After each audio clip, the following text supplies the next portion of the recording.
د یو وخت په زمانه کې یو پاچا خپل ولس ته اعلان وکړ چې زما د دربار خزانې چور دي او تاسې کولی شئ هر څه چې تاسو غواړئ زما له دربار څخه یوسئ. بلا ډېر خلک راغلل او د پاچا له درباره مختلف ډوله شیان چور کړل او هر چا چې څه لاسته ورغلل هغه یوړل. یو غلام یا د پاچا نوکر تر وروستیو شیبو پورې د پاچا په وروستۍ برخه کې ولاړ و.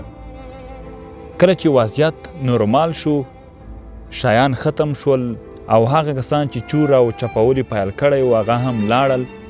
پاچا خپل غلام ته فکر شو چې همداسې د ده شاته ولاړ دی.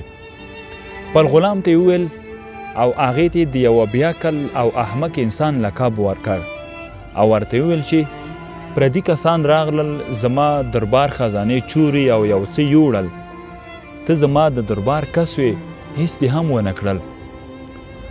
غلام ډیر هوښیار و.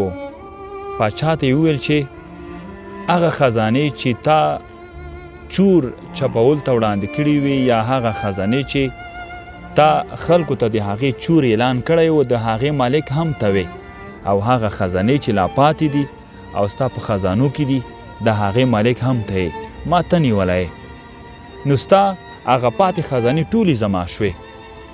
پاچا حیران شو او خپل غلام ته ویل چې په واقعي ډول چې ته یو هوښیار انسان یې. هدف مې دا دی چې زمونږ او ستاسې په ژوند کې چې څومره ستونزې او مشکلات راځي د ټولو حل د الله تعالی سره دی. که مونږ او تاسې د الله تعالی سره اړیکه جوړه کړو او الله تعالی خپل قوی نیسو، الله تعالی به زموږ ټولې ستونزې حل کړي.